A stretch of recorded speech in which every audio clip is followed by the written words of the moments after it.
Hello everyone, my name is Aanchal and welcome back to my channel. So today we are going to make pillar candles and I'm going to tell you how you can make these candles beautifully just like a professional. So without wasting any time, let's just start with the video. So guys, for pillar candles you can use different types of waxes like paraffin wax, para plus soy wax, beeswax and bees plus soy wax. Okay, so in this video I am going to use paraffin wax, soy wax. Along with that there is a need of heat gun, any pillar mold, wick, oil to grease the mold, stearic acid and any color of your choice. In this video I'll be making two pillar candles, one with only paraffin, another will be paraffin plus soy wax, and later on I will be discussing the difference between these two. So guys, for the very first pillar candle I am taking 150 grams of paraffin wax. This is 150 grams and you have to add stearic acid, which should be 3 to 5%. Guys, why we are adding stearic acid? There are so many reasons. The very first one is to give more strength to your candle. Second is to increase the opacity. As we all know, paraffin wax की property बहुत ही translucent होती है, तो उसकी opacity को increase करने के लिए हमें स्टेरिक एसिड स्पेशली ऐड करना होता है. The third one is to increase the burn time and retain fragrance.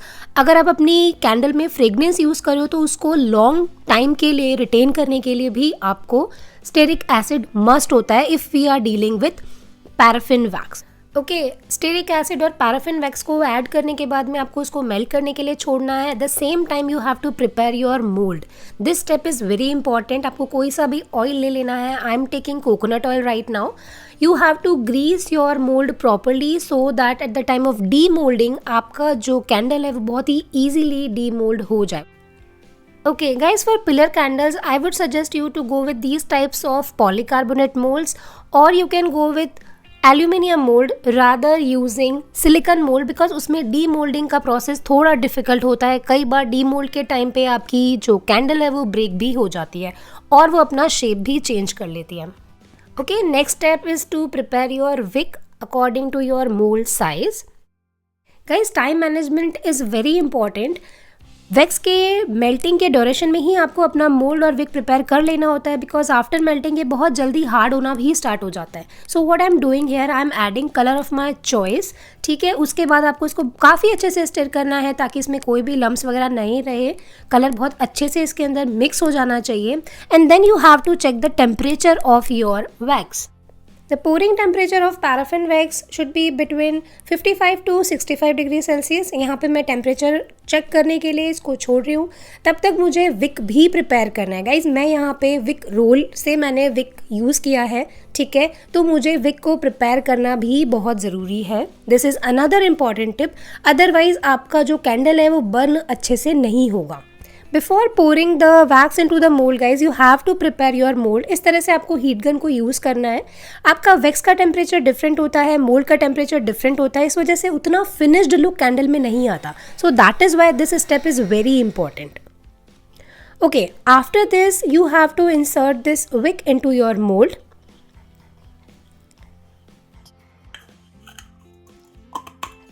Okay, after that you have to check the temperature of your wax again. It should be below 65. Okay, if it is ready then you can easily pour and then adjust your wick in the center with the help of this wick stand and leave it for at least 10 to 12 hours. And here you can see guys, your candle is ready. Let me demold this.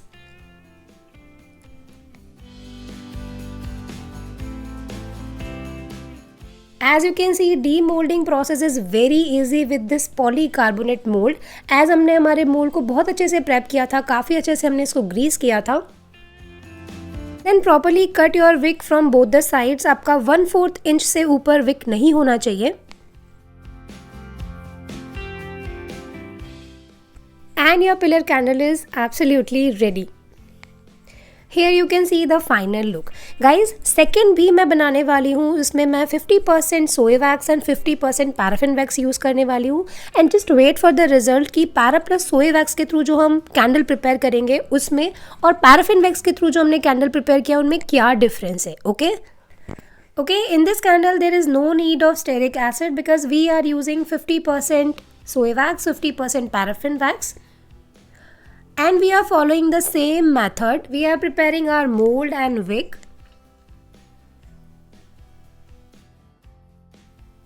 Then we are checking the temperature. If you are dealing with para plus OA, the temperature should be again between 55 to 65. Guys, how to check the temperature? क्या होता है ना, जब आप temperature check कर रहे होते हो तो वो धीरे धीरे इंक्रीज हो रहा होता है. At some point of time जैसे ही वो ड्रॉप होना स्टार्ट हो जाए और जहाँ पे वो ड्रॉप हो रहा है, that would be the actual temperature. Accordingly आपको परफॉर्म करना होता है. Now I am adding blue colour. I am going to make a shaded pillar candle. So firstly I am pouring the light blue color wax in my mold. Then I'm adding more blue color into my wax to make it more darker shade. Okay guys, after first pour you have to wait for at least 10 minutes. As you can see ये थोड़ा settle हो गया है. अगर आप same time पे ही second colour पोर करोगे तो वो मिक्स हो जाएगा, आपको शेड नहीं विजिबल होगा. So I am doing the same thing here. After first pour मैं यहाँ पे 10 मिनट्स के वेट के बाद में सेकेंड पोर कर रही हूँ. After 10 to 12 hours of wait you can see the final result. Guys, this pink colored candle I have made with the help of paraffin wax, and the second one blue color का जो मैंने बनाया है para plus OA. You can see the difference, बहुत ही visible difference है. Para plus OA का बहुत ही finished look आया है कंपैरेटिवली पैराफिन वैक्स के. नाउ यू टेल मी कि आपको इन दोनों में से कौन सा वाला ज़्यादा अच्छा लग रहा है. Candle making process is not that much difficult. Still you have to follow some basic rules. Okay, the very first one is the pouring temperature. Her wax का अपना एक अलग पोरिंग टेम्परेचर होता है. आपको वो ध्यान में रखना होता है अपने मोल्ड में, अपने जार में, अपनी कैंडल को पोर करते टाइम पे. ओके, उससे उसका बर्निंग टाइम भी इंक्रीज होता है. The second most important rule is your mould. आपको मोल्ड को प्रेप करना होता है.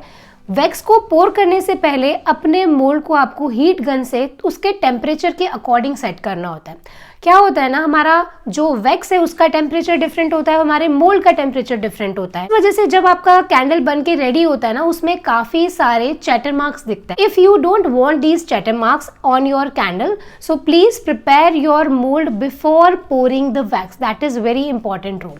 The third rule is preparing your Wick.